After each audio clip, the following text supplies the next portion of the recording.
Bonsoir, bonsoir, bonjour, bonsoir. Hello à toutes et à tous. Bienvenue dans votre émission Instant H, animée par moi-même. Ce soir, un panel très professionnel. Connectez-vous, connectez-vous, invitez du monde. Le moment des dédicaces. Ça fait longtemps. Annoncez-vous des likes, des cœurs, des émoticônes.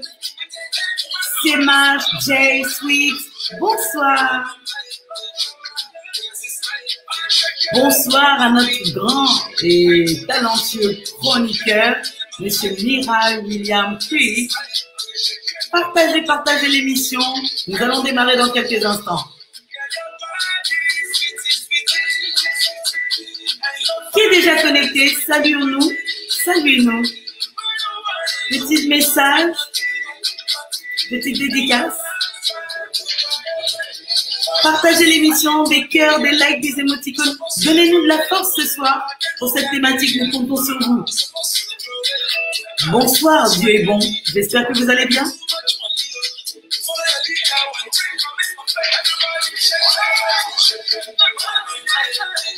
Merci pour vos partages, merci pour vos recommandations. Ça fait plaisir. Le soutien est en rendez-vous. Ce soir, je vois du monde. Bonsoir, Isabelle Lali.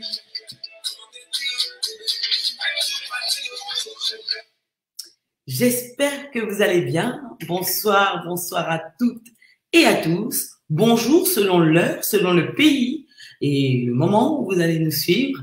Voilà, je suis Miss Huguette, l'animatrice de l'émission Instant H. Nous nous retrouvons chaque mardi à partir de 21h. Tout d'abord, je tiens à m'excuser pour ce petit retard. Voilà, après 2 semaines d'absence, c'était pas évident de nous reconnecter, mais ça y est, très content de vous retrouver. Et voilà, sans plus tarder, je vais vous annoncer la thématique de ce soir qui s'affiche en bas de vos écrans. Donc voilà, comme vous le savez, aujourd'hui, nous sommes le 16 mars 2021. Ça fait, en tout cas pour la France, 1 an, jour pour jour, que le président de la République, voilà, a annoncé le premier confinement et tout ce qui s'en est suivi. Et puis, je pense que dans les différents pays du monde aussi, ça n'a, voilà, pas tardé. Je vous en dis pas plus pour le moment. Connectez-vous, saluez-nous, saluons-nous. Pour les petites présentations, l'émission Instant H, c'est une émission qui aborde les thématiques de sujets d'actualité, de société, de faits divers, de talk show. Et ce soir, nous parlons d'un sujet pleinement d'actualité, de voilà l'année du Covid. 1 an plein que nous sommes dans cette crise du Covid. Qu'en est-il aujourd'hui? Quel est le bilan? Dites-nous ce que vous en pensez. Est-ce que ça a été bien géré par les politiciens? Est-ce que nous-mêmes, citoyens, nous avons bien géré les choses? Si vous êtes dans un secteur d'activité et que vous souhaitez nous partager ce qui se passe chez vous, dans votre secteur d'activité, est-ce que vous avez repris? Est-ce que c'est toujours fermé? Et puis, on ne manquera pas de parler du vaccin qui a été suspendu. Donc voilà, nous avons un très beau panel ce soir. Nous allons les laisser se présenter. Je vais débloquer leur caméra. Voilà, ce soir, j'ai un panel couleur homme, mais j'ose croire qu'une femme pourra nous rejoindre. J'ai laissé une place, ou un homme, il n'y a pas de souci. Sans plus tarder, si vous pouvez débloquer vos micros, qu'on puisse se saluer et puis démarrer cette émission. Je vais commencer par Monsieur Dadaston Ipoma. Bonsoir Dadaston. Comment ça va? Bonsoir, Miss Huguette. Bonsoir à Monsieur Georges Goma et bonsoir à Monsieur William. Bonsoir. Bonsoir aux internautes qui nous suivent. Merci. Monsieur Georges Goma, qui nous vient tout droit du Canada, ça va? Oui, bonjour Miss Huguette, bonjour mes copanélistes, Monsieur Ipoma et Monsieur William. Mais toujours enchanté, toujours très enchanté d'être à votre show, que je connais maintenant beaucoup. Oh oui, vous êtes un habitué, vous faites partie de la maison maintenant. En tout cas, très beau cadre, Monsieur Georges Goma, très beau cadre derrière vous, très beau plan. C'est chez moi. On travaille à la maison, c'est chez moi. Voilà. Super. Monsieur William, mon chroniqueur préféré. Bonsoir. Ça va, tranquille. Ça s'est bien passé Ouais. hier pour le live d'hier. Ça s'est très, très bien Alors, passé. C'était un j'aime très bien bon live. connaître les thématiques, les annoncer aux auditeurs. L'instant H, c'était quoi hier? Hier, c'était la thématique parler en fait des adolescents, de l'influence qu'ils peuvent avoir autour d'eux concernant les réseaux sociaux ou autres, et surtout par rapport aux drames qui sont passés assez récemment de la petite qui a été tuée. Donc on a un peu tourné un peu sur ça, l'éducation et voilà, c'est c'est une bonne chose. Il y avait des bons intervenants et intervenantes surtout puisqu'ils travaillaient avec les enfants, et voilà, il y a eu des petites anecdotes et voilà, c'était très bien. Ben, super, super, merci beaucoup pour ce partage.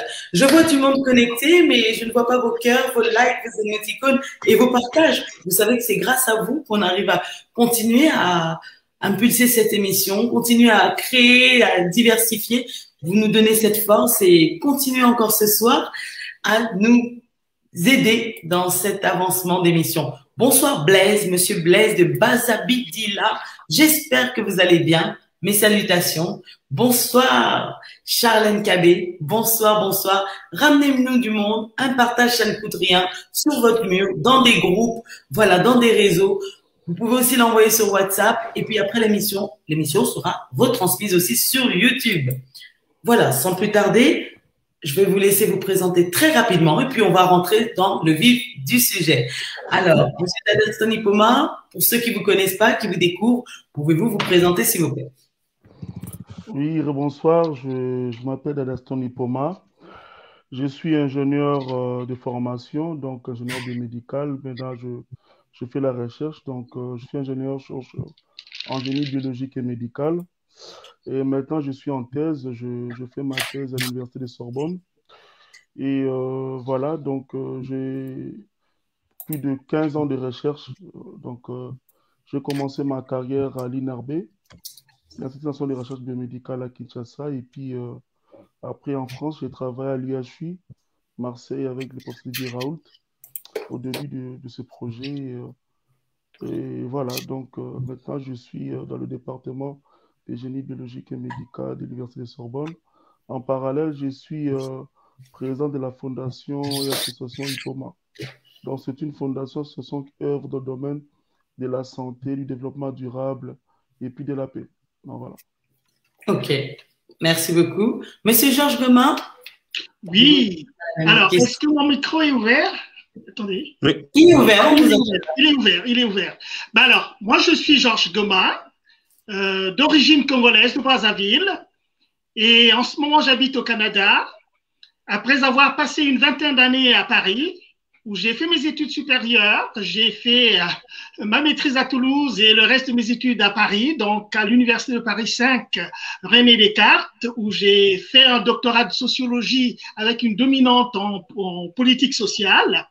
J'ai enseigné également en France pendant près de 14 ans à l'Université d'Ivry, dans le sud de la France. Et je suis allé 4 ans aux États-Unis, en Californie, à la California State University East Bay, où j'enseignais également la sociologie et le travail social pendant 4 ans. Et bien, depuis 10 ans, je suis au Canada. Je suis au Canada, au Québec plus particulièrement, et à Québec, la ville de Québec, qui est la capitale du Québec, où j'enseigne également la sociologie.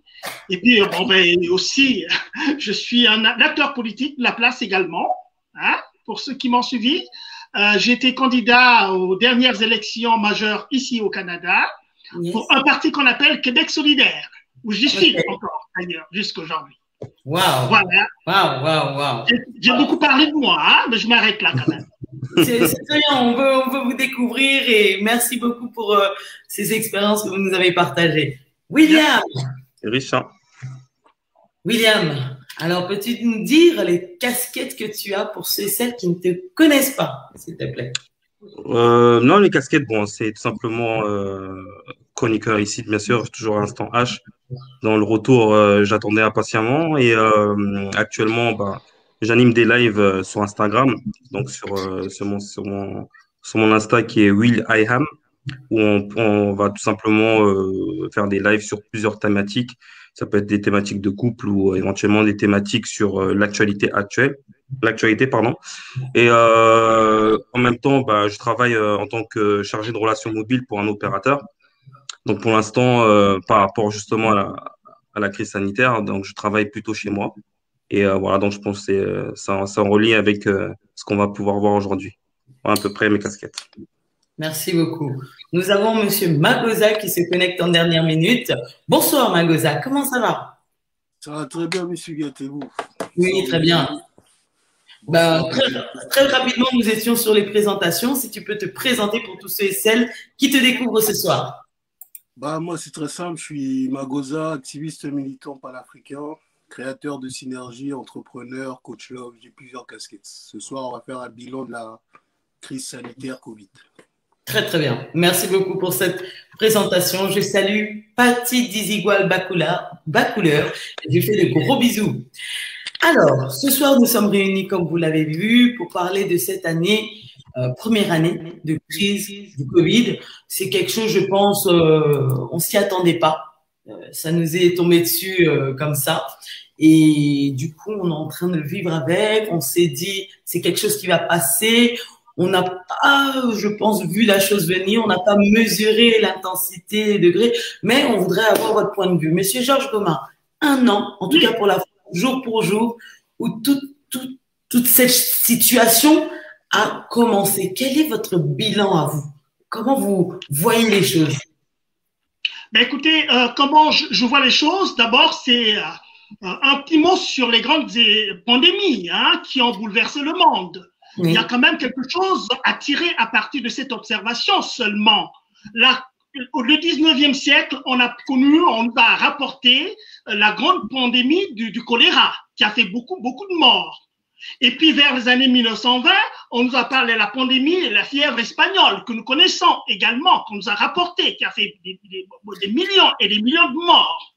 Et puis, ma foi, on a comme l'impression que les choses se sont accélérées. Donc, chaque fois, c'était tout un siècle après chaque grande pandémie. Et puis là, on arrive les années 1980, on nous parle du sida comme nouvelle pandémie. Vous voyez? Et puis le sida, et puis on vient un peu, on nous a parlé de l'Ebola, on nous a parlé de ces pandémies-là. Et ce qui est encore plus marquant, c'est que depuis le millénaire, depuis les années 2000, on a comme l'impression que le rythme d'apparition des pandémies s'est accéléré. Certains sont allés jusqu'à observer jusqu'à 6 grandes pandémies là. C'est quand même quelque chose d'assez effrayant. On nous a parlé en 2003, il y avait le H1N1 en 2009. Bon, il y a aussi la pandémie dans un pays du Moyen-Orient également en 2000. Je sais pas comment, je me rappelle plus du nom de cette pandémie, mais on a beaucoup parlé de ça. 2013, c'était le Ebola, comme je viens de dire. 2015, c'est le Zika. En Amérique latine, on a vu beaucoup cette pandémie. Et puis, on arrive en 2019 avec ce dont nous allons parler aujourd'hui.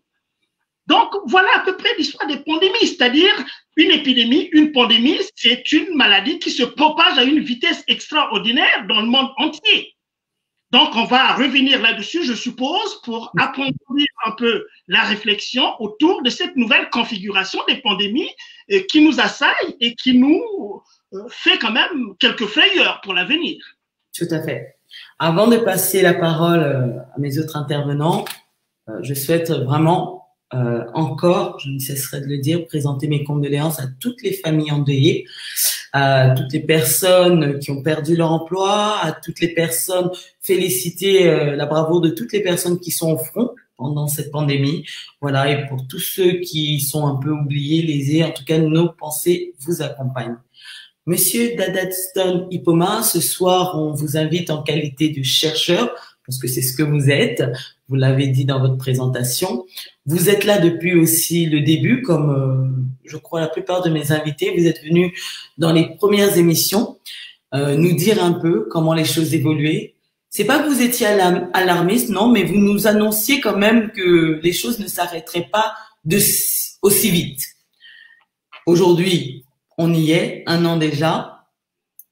Quel est votre bilan?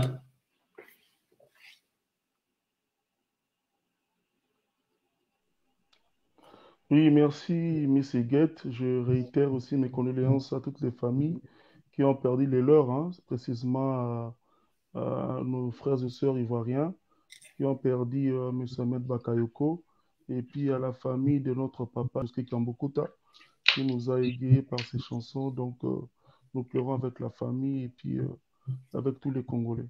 Donc, pour répondre à votre question, Miss Higuette, comme j'avais dit dans les émissions précédentes, que la COVID-19 est une pathologie nouvelle. Hein? Le coronavirus est une pathologie nouvelle. Donc, nous devons être très, très prudents et puis avoir beaucoup de maîtrise pour pouvoir se prononcer dessus parce que, vous savez, il y a belle lurette qu'on avait organisé des émissions avec vous. Donc, beaucoup de chercheurs se sont prononcés et moi, j'avais un peu de distance par rapport à ça parce que, vous savez, j'ai fait plus de 15 ans dans le laboratoire des recherches de maladies infectieuses. Donc, je connais ce que j'ai dit. Lorsqu'il y a apparition d'une nouvelle pathologie, il faut toujours avoir des maîtrises pour pouvoir se prononcer. Je ne vais pas m'attarder à l'historique de maladies. Je pense que le professeur Georges Goma a tout dit. Donc, moi, ma lecture serait, c'est un peu négatif. Je dis négatif pourquoi? Parce que on ne sait pas s'est positionné dans la recherche et même à la partie santé publique. Vous savez, dans l'apparition d'une pathologie, nous avons plusieurs dimensions. Il y a la dimension sociologique, il y a une dimension médicale, donc la recherche médicale, et puis il y a une autre dimension qui est scientifique. Donc, si vous regardez dans toutes les dimensions, c'est la population qui est au centre de tout ça, c'est le peuple qui est au centre de tout ça. Donc, des fois, on reconfine, on confine, des fois, on essaye d'implémenter les systèmes de santé publique qui ne tiennent pas. Donc, chaque pays, parce que avec l'Union européenne, on avait une politique commune hein, à l'Union européenne, mais si vous regardez, vous allez voir que le coronavirus a essayé un peu de fragiliser les pays. Maintenant, les pays ne vont plus en synergie, donc ils vont de façon solitaire. Donc, chaque pays a sa politique sanitaire, donc c'est un peu regrettable et nous pensions que peut-être dans 3 ans ou 4 ans, nous allons sortir de cette affaire. Donc, voilà. Ok, on va évoluer dans les questions. Je vais donner aussi la parole à Monsieur Magoza. Monsieur Magoza, tu as traversé avec nous ces 1 an, on s'est vu régulièrement, tu nous donnais ton point de vue, que ça soit sur la situation en France, en Europe, mais aussi en Afrique, parce que tu es aussi très penché sur l'Afrique. Quel est ton bilan de cette crise sanitaire? Mon bilan il va choquer plus d'un. Après, moi, je dis tout est planifié. Hein. En 2009, on en parlait déjà par un monsieur, mais je ne citerai pas son nom. C'est un calendrier, ils ont un agenda, le peuple est en train de subir. C'est ça la réalité. Moi, j'ai eu cette opportunité, ceux qui me suivent, je leur dis, le coronavirus a une date de péremption, c'est janvier 2022. On va nous sortir l'excuse de les chercheurs ont beaucoup avancé, les vaccins sont au point, tout ça. Ça, c'est leur problème. C'est pour ça que je dis, je ne regarde plus les médias. Je m'informe par moi-même et j'essaie de comprendre le monde dans lequel on vit. Comme l'a dit M. Dadaston, pour moi, quand c'est nouveau, on a peur. C'est normal, parce qu'on ne maîtrise pas. Et une fois qu'on nous sort des vaccins très rapidement, c'est qu'on a eu le temps de se pencher quand même sur la chose. Mais moi, je me dis, aujourd'hui, on doit apprendre à vivre avec. Moi, je vais prendre l'exemple des amis qui sont en Côte d'Ivoire. On ne porte pas le masque. J'étais à Kinshasa. Ceux qui connaissent, si vous allez à Tchango, sans le masque, tous les Congolais doivent mourir. Mais on est toujours présent. C'est pourquoi on dit, oui, si la population est jeune, d'accord. Mais est-ce qu'aujourd'hui, on doit priver les gens de leur liberté pour prévenir d'une maladie qui tue très peu de personnes? Je suis compatissant envers tous ceux qui sont morts. C'est triste de perdre des êtres chers. Aujourd'hui, la question, c'est comment on gère ce virus. Moi, j'avais annoncé que dans les premières émissions, j'avais dit il ne faut pas trop prendre de la préhension sur ça. Il faut essayer de se dire, on est face à l'inconnu, comment on apprivoise l'inconnu? Soit on sombre. Il y a des gens qui ont eu le corona parce qu'ils sont fragilisés eux-mêmes, en fait. C'est quand tu es en panique, tu es en stress, ta défense immunitaire baisse. Moi, je pars du principe que confiner des gens, les empêcher de faire du sport, ça les rend vulnérables face à un virus. Mais le plus important, c'est comment vivre avec le coronavirus, parce qu'on est encore dedans pendant un long moment. Merci. On poursuivra justement sur cette question. Mais chers auditeurs, auditrices, ce soir, j'ai vu plein d'identifications et je tiens à vous en remercier. Irène Inouye, qui a identifié pas mal de personnes. Donnez-nous votre point de vue sur cette thématique de ce soir. Quel est pour vous ce bilan de cette crise du Covid? Qu'est-ce que vous en pensez depuis le début? Est-ce que les politiciens font ce qu'ils peuvent et que ça fonctionne plutôt bien? Est-ce que vous êtes déçus? Sur quel point? Quels sont les sujets, les questions que vous souhaiteriez aborder? Dites-nous tous. Et ce soir, dans votre émission Instant H, voilà, partagez l'émission, je compte sur vous. Nous avons déjà un premier commentaire de Patty Dizigual qui nous dit « De toute façon, les masques ne servent à rien vu qu'ils ne sont pas fiables. » On reviendra dessus. Merci Patty. Nous attendons vos interventions, vos réactions. N'hésitez pas à poser vos questions et puis on les posera à notre panel professionnel de ce soir. William, tu m'as accompagné durant ces 1 an quasiment, je peux te dire. Qu'est-ce qu'il en ressort entre l'actualité, entre ce que toi-même tu vis personnellement, autour de toi? Quel est ton bilan de cette crise du Covid? Est-ce que tu t'attendais à ce qu'on en arrive jusque-là? Qu'est-ce que tu te dis? Moi, personnellement, le bilan pour moi, il est catastrophique dans le sens où c'est ingérable en fait. Ce qu'on voit aujourd'hui, c'est pratiquement ingérable maintenant par rapport à cette maladie. Je ne me voyais pas arriver à 1 an, vraiment pas. Je pensais que ça pouvait, ça pouvait passer. Comment j'ai commencé cette situation? Bah, tout simplement en restant à la maison, casanier, et en même temps, on a invité les gens en fait à avoir peur en fait. Il y avait une certaine peur, une grande peur même, où on voyait des ambulances qui étaient chez des voisins, des personnes qui étaient transportées voilà, dans des sacs malheureusement, ou des personnes qui perdaient leurs parents. Voilà, donc j'ai des amis qui ont perdu leurs 2 parents. Et j'ai même un ami que j'ai perdu pendant cette. Donc, c'est un peu un bilan assez, je dirais, catastrophique parce que voilà, j'ai perdu beaucoup de personnes. Il y a des personnes qui sont mortes. Et en même temps, plus le gouvernement qui nous confine, qui nous déconfine. On ne sait pas si les masques sont vraiment efficaces. Cette maladie, voilà, on voit par rapport aux médias, en quelque sorte, que aux États-Unis, on a l'impression qu'ils prennent pas ça au sérieux, ou bien au bout d'un moment, on disait que l'Afrique, bah, ce sera intouchable, mais au final, bah, il y a des cas là-bas. Bah, après, c'est des cas, bien sûr, qui viennent de l'Europe vers l'Afrique. Voilà, il y a plein de choses. Donc, je reste un peu mitigé. Je regarde plus trop les médias parce que ça induit en erreur des chiffres qui sont gonflés. J'ai l'impression qu'il y a vraiment un total contrôle sur la population. On ne peut plus faire grand-chose, en fait. Même pour sortir, même mettre en place un couvre-feu. Et là, on reparle de reconfinement encore une fois. Voilà, je suis très mitigé, donc j'essaye de vivre avec, de m'adapter. Et voilà, donc j'ai des proches, ma petite sœur qui l'a attrapé, et aujourd'hui elle se porte très bien. Et voilà, on fait très attention chacun. Et voilà, je pense qu'on est obligé de vivre avec, quoi qu'il arrive. Il y a des films qui sont sortis sur ça, ou bizarrement qu'ils ont fait depuis longtemps, ou même là qu'ils ont fait récemment.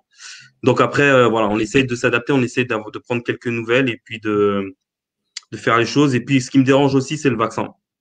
On découvre un vaccin assez rapidement comme ça. On en reviendra en dernière partie. Voilà, on peut revenir. Donc après, j'espère seulement que voilà, on essaie. Comme a dit Magoza, je suis d'accord avec lui. Je pense qu'en 2022, on pourra sortir de cette crise. Peut-être encore. On verra bien. Ok. Monsieur Dadaston Ipoma, une petite question rapidement. Oui. Où est passé monsieur le professeur Raoul dans tout ça? Non, le professeur Raoult est là, hein, il est à l'IHU Marseille. Il garde sa position, hein. Il garde toujours sa position.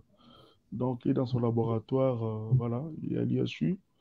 Donc, à ne pas oublier que l'IHU, c'est pas seulement le coronavirus. Donc, l'IHU, c'est une institution donc, qui est composée de 3 entités. Il y a la recherche médicale, il y a l'enseignement et puis il y a l'hospitalisation. Donc, l'IHU, c'est le pôle d'excellence où nous trouvons, donc, on fait la recherche de maladies infectieuses Ok. tropicales. Donc, il est là. Il y a plusieurs pathologies qu'il traite. Donc, voilà. Très bien. On va revenir là-dessus. Monsieur Georges Demain, je reviens vers vous parce que, en qualité de sociologue, de professeur d'université, pour savoir un petit peu, parce que je pense que vous analysez beaucoup la société, comment vont les gens, comment se porte la société aujourd'hui, le monde, avec ce que nous sommes en train de vivre. Même si vous nous avez cité des événements qui ont eu lieu dans le passé, vous avez cité des dates, vous avez cité des noms de pandémies qui ont déjà eu lieu dans le passé, nous vivons quelque chose de nouveau. Comme l'ont dit le panel de ce soir, on s'y attendait pas, on n'était pas préparé. Comment vont les gens? Le micro, s'il vous plaît. Oui, voilà, je l'avais fermé. Alors, ça c'est une très très bonne question. Bon, la société, on a comme l'impression de toutes les façons que nous assistons, je vais exagérer un tout petit peu, à la disparition de la société comme nous la connaissions avant. Vous voyez, ça c'est quand même très très important à partir de ce que, évidemment, tous mes collègues ici l'ont dit et avec à juste valeur, nous sommes repoussés dans les moindres de nos retranchements, dans nos comportements sociaux. On est face à nos gouvernants, on comprend très bien tout le travail qu'ils font, mais à côté, on a comme l'impression d'une sorte d'indétermination, d'ambiguïté dans l'approche de nos gouvernants. C'est-à-dire qu'on a eu à beaucoup de fois, où eux-mêmes ils sont peut-être aussi perdus, on n'arrive pas à avoir un discours assez clair et assez net sur ce qui nous arrive. Vous voyez? Et même la communauté des scientifiques aussi nous donne suffisamment des raisons d'être inquiets parce que l'approche officielle qu'on dit à la télévision, il y a un groupe de scientifiques qui soutient cela. Les vaccins, par exemple, on nous pousse à nous vacciner, même si derrière le fameux vaccin, comme mes collègues l'ont dit, il y a aussi beaucoup d'ambiguïté dans la nature même du vaccin, qu'on nous demande à certains moments même l'obligation du monde entier à se faire vacciner sans nous donner suffisamment d'explications sur le contenu même, n'est-ce pas, de ces vaccinations qu'on a quand même mis sur le marché à travers un protocole qui n'est pas courant, c'est-à-dire assez rapidement, sans s'interroger sur les conséquences réelles, n'est-ce pas, de cette vaccination. C'est quand même l'arène aussi, hein? Donc on va quand même toucher à une dimension de notre biologie qui est assez complexe quand même. Vous voyez? Donc il y a cette dimension-là. Je vais aussi dire ceci, que il y a, puisque c'est de la sociologie dont il est question, il y a un autre rapport à la mort aussi. Notre rapport à la mort a complètement changé. C'est-à-dire qu'on a donné aussi tout le pouvoir, n'est-ce pas, au médical, le pouvoir médico-centré. C'est-à-dire que quand on estampille quelqu'un Covid, mais vous ne verrez plus votre personne. C'est-à-dire que les rituels d'enterrement sont complètement transférés. Ça nous échappe de notre rituel, de notre culture. Donc, ça va changer complètement notre rapport à notre société, à notre sociabilité. Et je vais rajouter aussi la dimension psychologique, puisque vous avez posé la question, comment va notre société? Parce qu'il y a aussi la conscience collective. La psychologie, c'est ma conscience à moi qui vit l'événement au jour le jour, mais c'est aussi moi en tant que groupe qui vivons la réalité. Il y a un de mes copanels qui a parlé, ma fille également a eu quelque chose par rapport à là. Donc, on voit aussi quand même que sur le plan psychologique, ben, nous sommes, comment je peux dire, mais nous sommes atteints parce qu'il y a de nouvelles maladies qui, la santé mentale est complètement prise en sandwich dans cette affaire-là. On voit de plus en plus de jeunes qui sont confinés, qui n'arrivent pas à s'en sortir, qui sont à la médication. Donc, il y a quand même un ensemble de choses qui nous arrivent et qui bouleversent, qui transforment négativement notre rapport à nous-mêmes et notre rapport à la société, sans compter évidemment que va devenir notre vie économique aussi après le Covid, si on arrive aussi à terminer avec cette histoire-là, parce qu'il y a une indétermination aussi par rapport à la fin du Covid. Merci, merci beaucoup. William, je te vois réagir, hausser de la tête, tu souhaites compléter. Non, je suis totalement d'accord. On perd notre identité en fait au niveau social. Et je veux dire que on est dans la rue, je veux dire, on n'a plus la même prise de contact qu'on a avec les gens. On est obligé d'être un peu, comment dire, en retrait. Et voilà, la plupart du temps, moi personnellement, là, je vis seul. Bon, j'ai ma famille qui vit pas très loin, mais je sors seulement pour aller faire quoi? Les courses et éventuellement aller voir ma famille. C'est tout ce que je fais. Et je peux même pas inviter des amis, je peux pas aller les voir éventuellement. Je peux même pas aller, par exemple, voir des personnes dans un autre pays. Donc on est totalement, voilà, mentalement, ça joue beaucoup. Donc on est là à travailler à la maison, recevoir notre salaire et à continuer sur les mêmes choses en fait.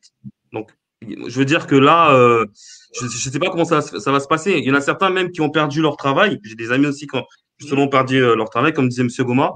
Et aujourd'hui, pour en trouver, c'est très difficile au vu de la crise. Je ne sais pas comment ils vont s'en sortir puisqu'ils ont des projets. Et d'ailleurs, même certains, beaucoup de mes amis aussi ont des projets comme comment dire, dans le cinéma ou autre, voilà, mais qui ne peuvent pas avancer, qui ne peuvent rien faire. Donc, ils sont bloqués depuis un an.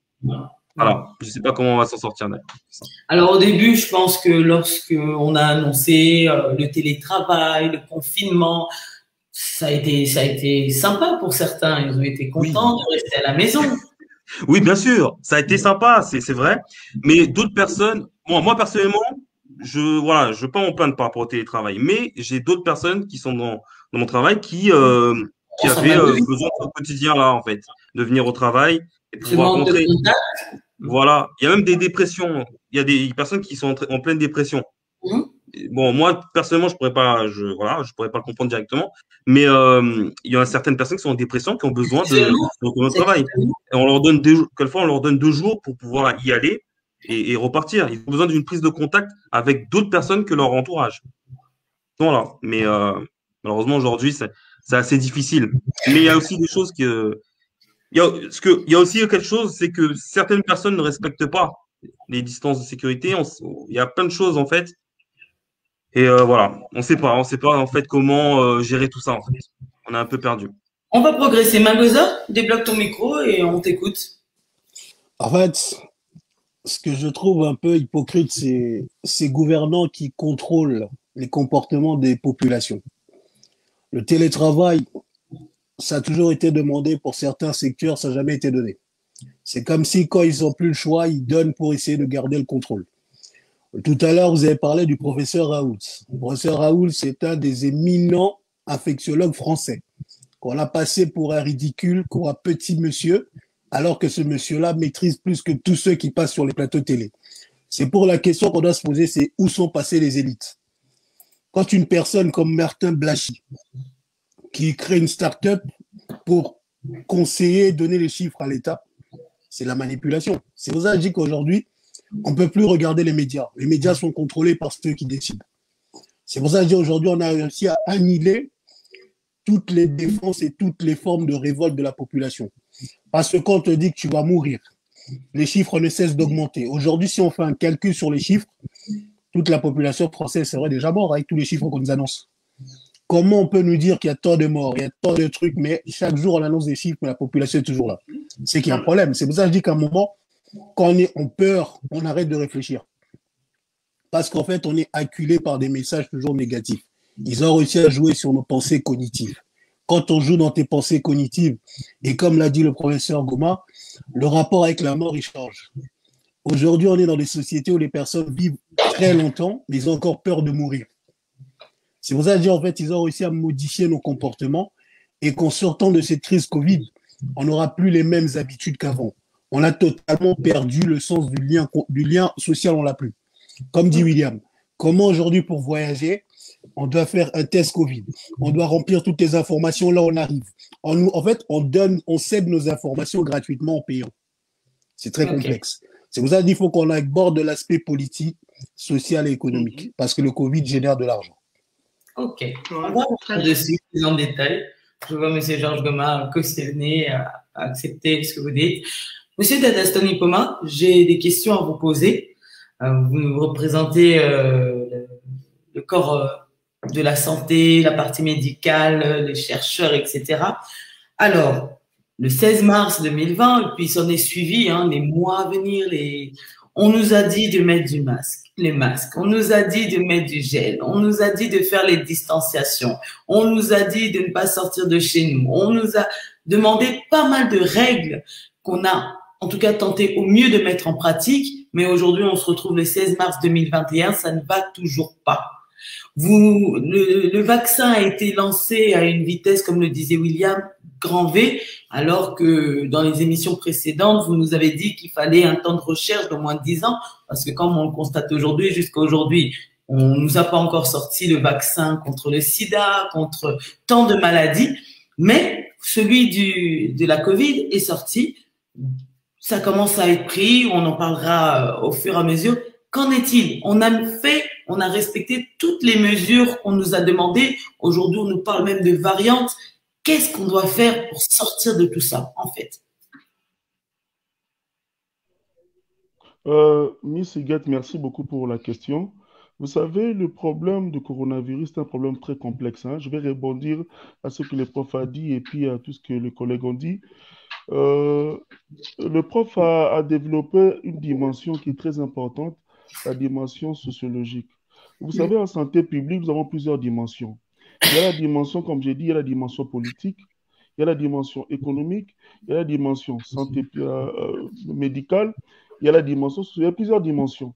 Alors, si vous regardez bien dans des pays organisés, lorsqu'il y a la lutte contre une pathologie ou une pandémie, on constitue des comités de pilotage. Dans ces comités, il y a plusieurs commissions, sous-commissions. Il y a la commission chargée de la recherche, l'autre commission chargée de la sécurité, une commission chargée de la population ou des problèmes psychosociologiques, je ne sais pas, social. Voilà, donc il y a plusieurs commissions. Mais en COVID-19, qu'est-ce qu'il y a? Il y a vraiment eu une négligence parce que là, comme on a dit, les collègues ont dit, le média a manipulé la population. Les médias manipulent la population et ces côtés-là étaient vraiment négligés. Tout le monde s'est mis à regarder la recherche, mais on ne sait pas qu'il y a eu des problèmes parce que, vous savez, lorsqu'il y a une pathologie, il y a des effets dans la population et la population change de comportement. Même dans les études comportementales, nous avons beaucoup de gens qui ont changé de comportement parce qu'il y a une pathologie. Donc, il y a des séquelles que nous avons par rapport à cette pathologie. Donc, moi, je condamne les gouvernements d'abord, premièrement, parce que, vous savez, maintenant, il y a un élément qu'il ne faut pas négliger. Nous avons une guerre économique. Donc, les amis qui travaillent à l'économie, il y a l'intelligence économique et stratégique. Même l'histoire des vaccins, tout ce que nous voyons dans le média, la manipulation d'informations, ça fait partie du rudiment de l'intelligence économique et stratégique. Donc, tout gravite autour de l'argent, autour de la lucrativité. Donc, comme on dit toujours, le malheur des uns font le bonheur des autres. Donc, lorsqu'il y a une pathologie, les épidémiologistes ou des firmes sont là en train de se frotter les mains parce qu'ils savent bien que la recherche, il y a l'argent, il y a le financement des projets et puis il y a des vaccins. Donc voilà, tout ça. Mais pour répondre à votre question, Madame vous avez dit que nous avions fait tout ce qu'on a dit. C'est normal. Il faut que je puisse donner quelque chose. Dans la santé, comme on a dit, il y a une partie recherche scientifique et une partie médicale, prise en charge. Tout médecin n'est pas chercheur. Il faut qu'on se le dise parce que des fois, il y a des gens des collègues qui nous induisent à l'erreur. Parce que l'avis d'un médecin traitant n'est pas l'avis d'un chercheur. Vous comprenez? Donc, par exemple, étant professionnel de santé, je conseillerais aux gens de se faire vacciner. Parce que le vaccin est l'un des moyens de prévention contre une pathologie. Mais tant que chercheur, j'aurais un peu de distance, je ne conseillerais pas. Pourquoi? Parce que le vaccin doit respecter les règles de l'art. Nous avons le professeur qui est devant nous ici, il ne me dira pas le contraire. Est-ce qu'on a fait des études qualitatives et quantitatives? C'est vous qui devez nous le dire. C'est vous qui devez nous le dire. Oui, mais je le dis comme ça parce que les scientifiques qui nous suivent. Vous comprenez? Donc, il y a deux aspects. Donc, moi, peut-être dans ma casquette de professionnel de santé, je conseillerais. Parce que interdire aux gens de ne pas se faire vacciner, c'est comme si j'interdisais les gens de se faire soigner, ça sera contre ma profession. Voilà. Donc, je conseille aux gens de se faire vacciner, c'est parce que c'est l'un des moyens de prévention d'une pathologie. Mais étant que scientifique, j'aurai des distances parce que, vous savez, lorsqu'on produit un vaccin, on doit respecter toutes les phases, les essais cliniques, ou des études cliniques, on doit les respecter. On ne doit pas du jour au lendemain développer un vaccin qui ne respecte pas le règle de l'art. C'est ça le problème qu'on a parce que je me souviens bien, il y a 3 mois passés, on avait organisé une émission avec vous. Je pense qu'il y avait même des commentaires, les gens me traitaient comme si je mentais, j'avais dit ça, j'avais répété, j'avais dit que non, même dans l'incertitude des mesures, nous avons des facteurs d'influence. Dans la mesurante. Donc, lorsqu'on on fabrique un vaccin, il faudrait qu'on puisse voir la fiabilité, il faudrait qu'on puisse voir une partie sécuritaire parce que lorsqu'on inocule les vaccins chez un patient, on fait des études d'immunogénicité par rapport à la réaction du vaccin et puis même la toxicologie du vaccin chez un patient. Est-ce qu'on a fait ces études-là de passer chez les primates pour passer chez les humains? Vous comprenez? Donc, c'est comme si on a sauté les étapes. Donc, voilà. Donc, moi, pour moi... Si je peux vous la poser très rapidement pour qu'on donne la parole. Alors, mais là, vous êtes rentré dans le vif d'un sujet, le point du vaccin. Un auditeur nous demande, mais pourquoi se faire vacciner si le vaccin n'est pas fiable? Bon, ça c'est une question. Ça, c'est une très bonne question. Je vais encore répéter, j'ai dit que moi, s'il y a un vaccin fiable, qui soit fiable, je conseille aux gens de se faire vacciner. Mais la partie scientifique, nous les scientifiques, nous devrions veiller sur la pharmacovigilance. Nous devons surveiller ces produits qui est le vaccin. Donc, c'est comme ça. Donc, je ne déconseillerais pas les gens de ne pas se faire vacciner parce qu'on attend les résultats de l'Agence européenne de sécurité, de santé, tout ça, je ne maîtrise pas les noms, pour pouvoir nous attester, pour pouvoir nous donner les comptes rendus des résultats des essais voilà, dans les laboratoires. Comme ça, nous pourrons donner les feux verts aux gens. Parce que moi, étant que scientifique, je me dis que ces vaccins ne respectent pas le règle de l'art. Vous comprenez? Ça ne respecte pas les étapes, les essais cliniques. Donc, voilà. OK, merci beaucoup. Monsieur Georges Gomin, oui. on a soulevé plusieurs volets. On sait que tous les pays aujourd'hui, selon leur calendrier, essayent de faire un peu ce qu'ils peuvent. Ils confinent, ils mettent des couvre-feux, ils mettent pas mal de choses en place. Je vais vous demander votre point de vue personnel et aussi professionnel, comme vous le sentez. Qu'est-ce que vous pensez des décisions qui ont été prises depuis le début jusqu'à ce jour? Est-ce que pour vous, ils se sont pris dans les temps, ils ont fait ce qu'ils ont pu? Est-ce que pour vous, il y a eu des loupés? Je voudrais avoir vos impressions. Ben oui, de toutes les façons, les politiques doivent faire leur travail. Ils doivent faire leur travail. Il nous est tombé comme un coup près cette histoire du Covid. Mettons un peu de côté, n'est-ce pas, les circonstances de l'émergence de cette pandémie, parce que, comme je le disais tantôt, il y a deux approches. Il y a deux groupes de scientifiques également qui disent que la chose existe bel et bien, il faut prendre des mesures en tant que telles. Mais il y a d'autres qui sont sceptiques par rapport à la façon dont la chose est mise en évidence et par rapport à la méthode dont la chose est traitée également. Ça, ce qu'on appelle, comment on les appelle, il y a une expression là pour désigner ce groupe de personnes là, les complotistes, il y a une expression comme ça. L'approche complotiste, vous voyez. Bon, moi, je serais de nature à dire, mais écoutez, c'est un point de vue parce que parmi les personnes qui sont dans ce groupe-là, il y a des grands scientifiques aussi. On a parlé du docteur Raoult aujourd'hui. Mais on voit très bien que ce que le docteur Raoult a fait, mais il y a du sens à cela, c'est très pertinent. Il a fait des expérimentations. Et nous, en Afrique aussi, regardez un peu, nous, en Afrique, parlons-en également, introduisons ça aussi, parce que nous avons des politiques en Afrique également. Il y a l'OMS qui est en Afrique également.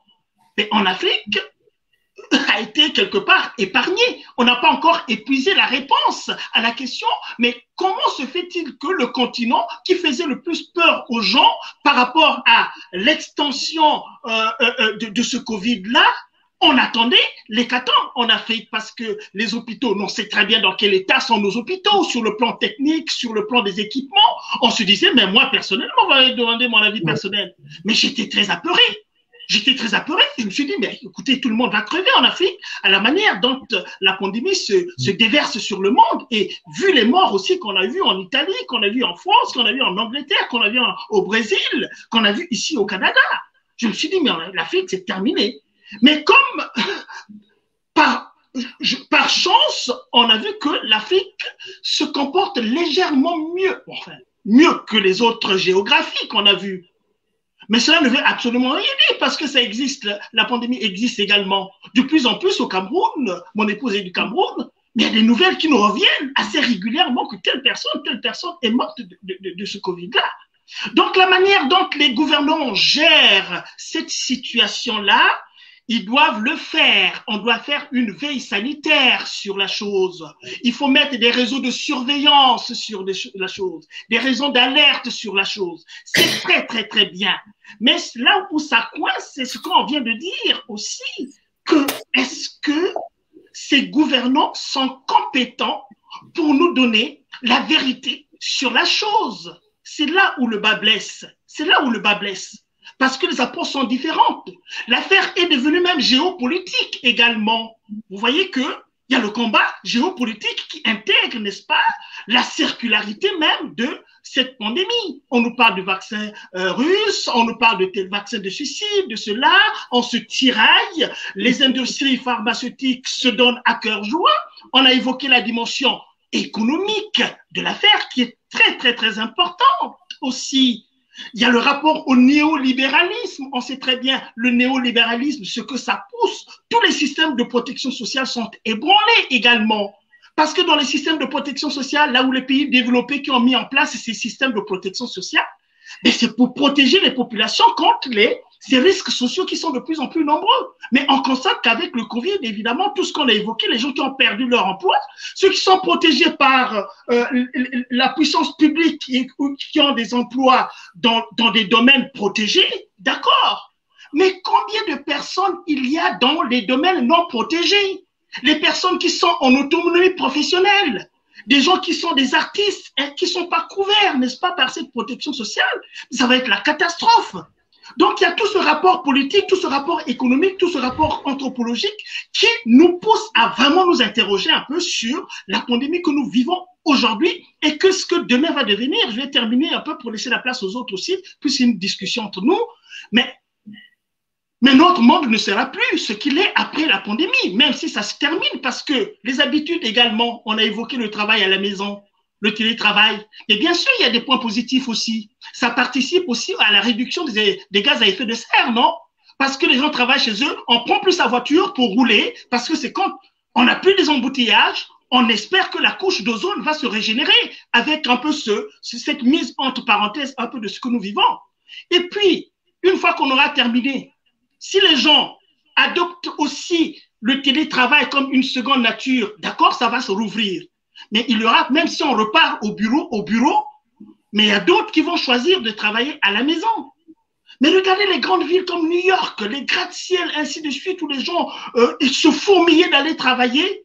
Mais comment on va se redéployer un peu cette structure immobilière et ainsi de suite? Donc, il y a des tas de questions vraiment qu'il y a derrière un peu cette affaire que nous vivons de la façon la plus inédite qui soit. Hein? Le Covid est quand même, par rapport aux autres pandémies, c'est vraiment inédit ce que nous vivons aujourd'hui.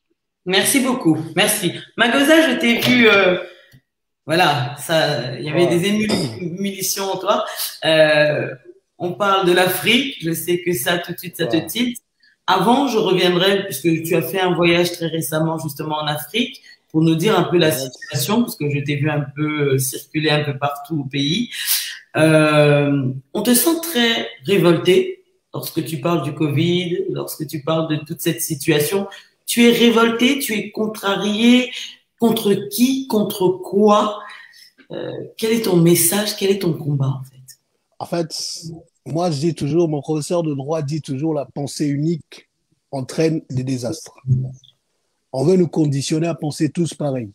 Le professeur Ngoma a dit, quand on n'est pas du même avis que ceux qui veulent le vaccin, on est complotiste. Pourquoi on serait complotiste alors qu'on apporte d'autres éléments de réponse qu'on peut opposer et essayer de débattre et trouver un compromis? En fait, aujourd'hui, quand on critique le vaccin, on dit celui-là, il est complotiste. Moi, j'ai eu même des amis avec qui on a étudié, on a eu la même formation, qui ont osé me traiter de complotiste. Ils m'ont même dit, si tu vas en Afrique, quand tu vas revenir, tu auras le corona. J'étais à Kinshasa, j'ai fait bar, restaurant. J'ai même vu le marché, j'ai fait tout. Je me suis mélangé sans le port de masque. Je suis revenu 7 tests Covid négatifs. Donc, à un moment, il faut comprendre que on a fait peur les Africains, on est fragile. C'est vrai que nos hôpitaux ne sont pas encore développés comme les hôpitaux européens. On est fragile, on n'a pas de masque, on n'a pas de respirateur, mais l'Afrique tient toujours. Ils ont dit que c'est un problème de démographie. C'est vrai que la population africaine est plus jeune. Mais il faut tenir compte aussi que les Africains, on a une façon de manger, une hygiène de vie qui est différente des autres Européens, par exemple.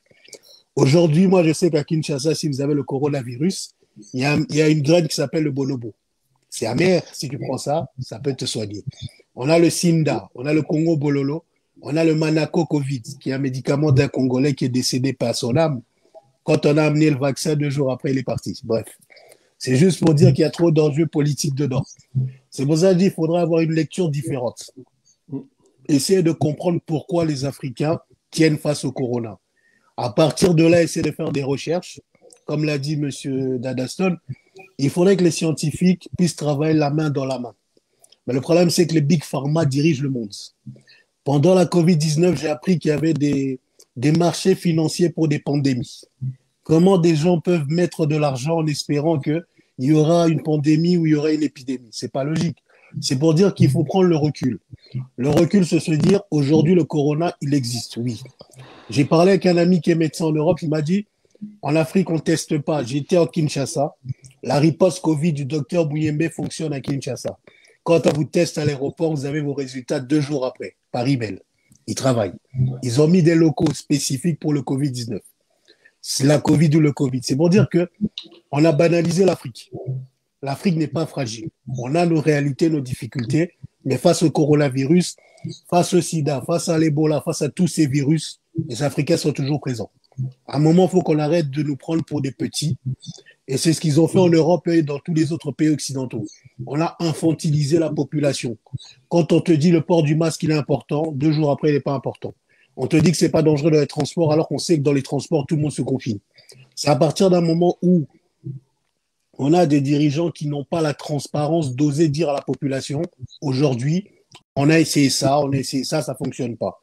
Qu'est-ce qui aujourd'hui serait possible de mettre en place?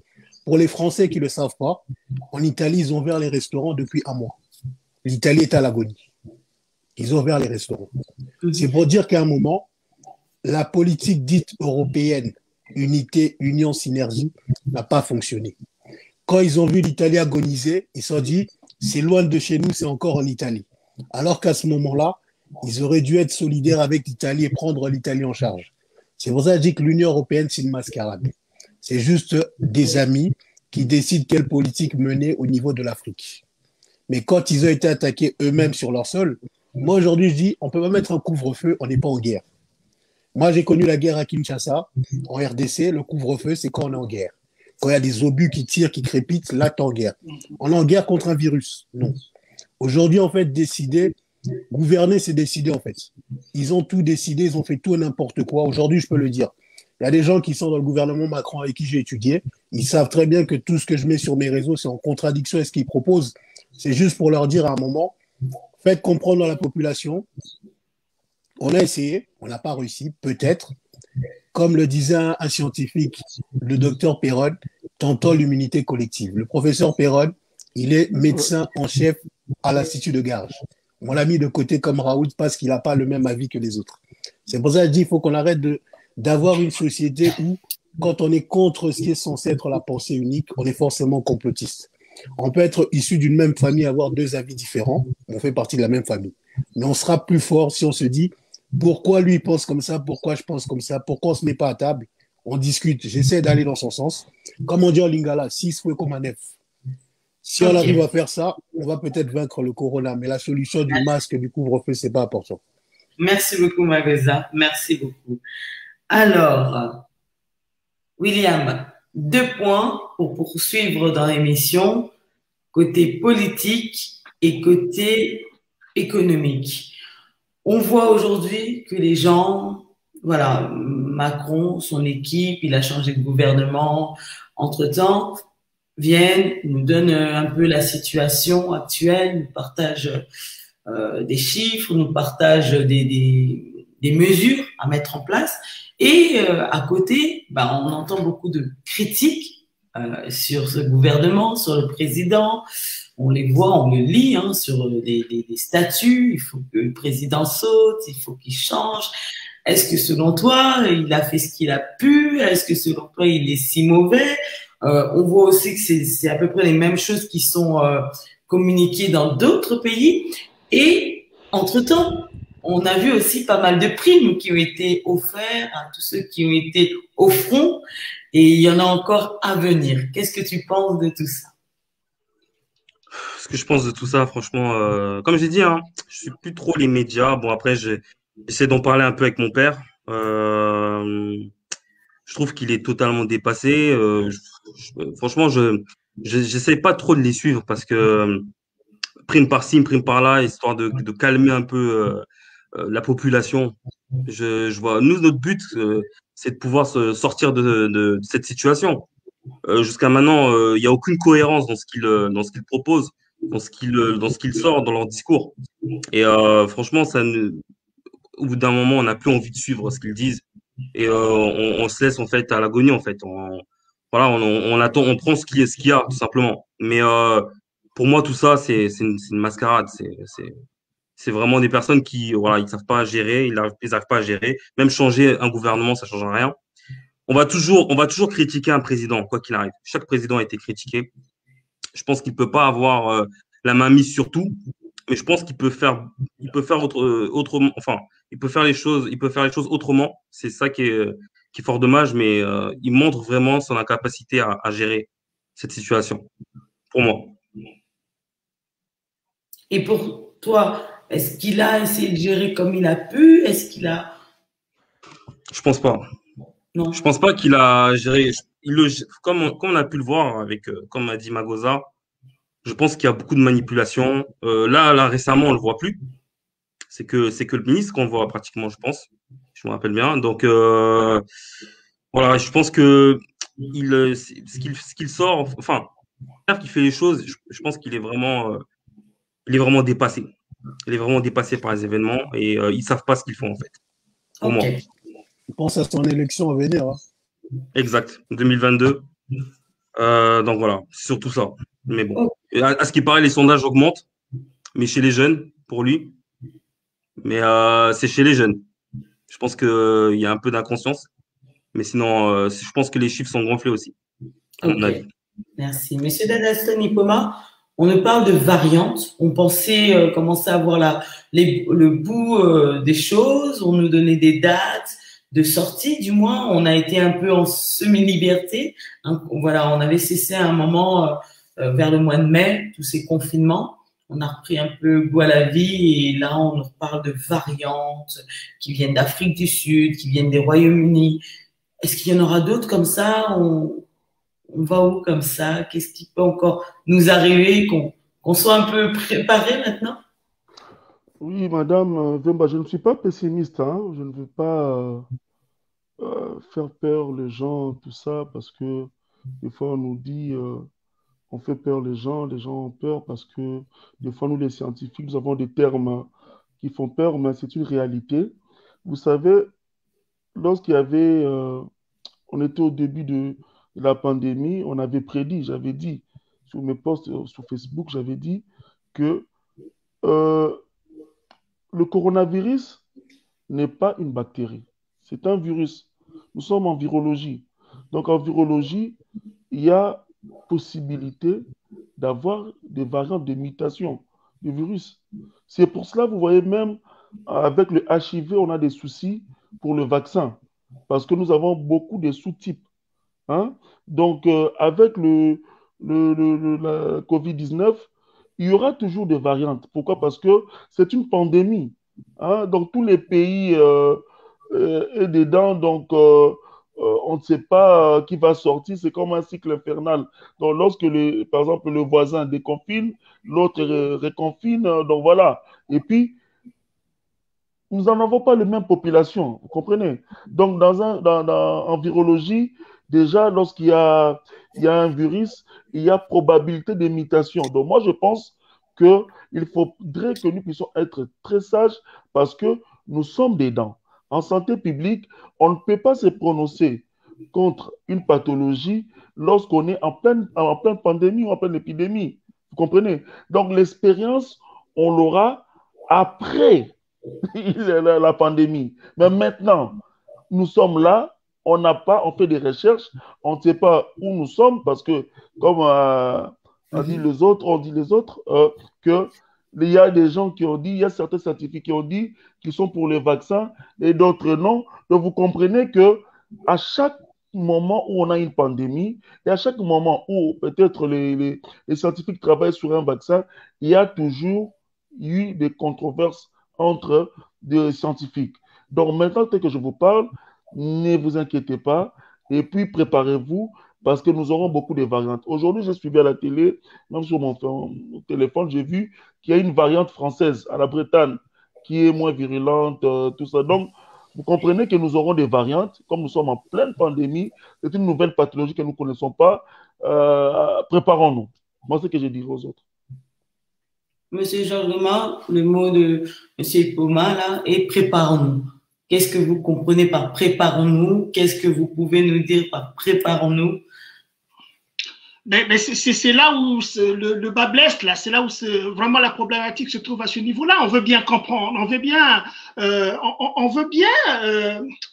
croire. Moi aussi, je suis pas scientifique dans le sens de Monsieur Ipoma. Je suis scientifique dans les sciences humaines, hein, c'est-à-dire que finalement, l'impact réel que ça a sur nous en tant qu'individus.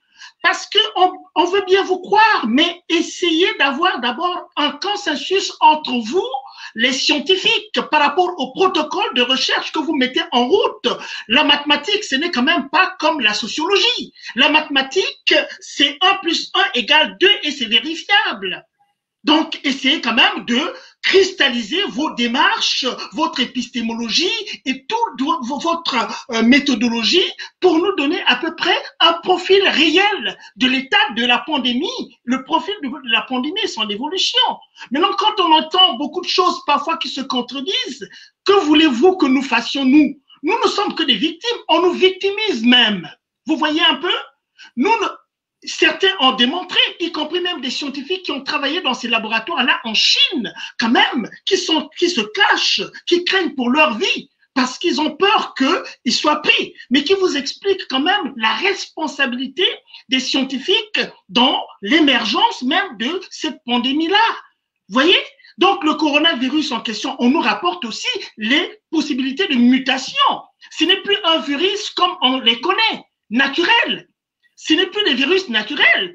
Mais quand un virus a subi des mutations, c'est qu'il y a eu de la manipulation, n'est-ce pas, de virus. Et s'il y a manipulation, c'est la responsabilité de l'individu. Et quand nous sommes atteints, on a vu dans certains coins, on soupçonne les voisins d'à côté d'avoir le Covid, mais ils peuvent avoir quand même, ils peuvent subir. On peut les exclure même parce qu'on a peur. On vu les méthodes d'intervention de la police.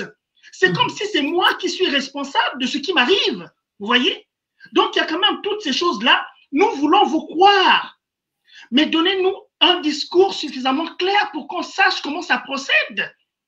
Comment voulez-vous mais en plus, cette obligation, on l'a dit, je le redis encore, cette obligation de vacciner tout le monde, mais on a quand même, nous sommes des sociétés démocratiques où il y a quand même la liberté de l'individu qui est un sacro-saint. Donc, si je ne veux pas, pourquoi vous voulez me limiter mes déplacements en tant que tel? Donc, il y a quand même encore beaucoup d'indétermination, beaucoup d'ambiguïté sur cette pandémie et il faut laisser la liberté aussi aux gens de douter.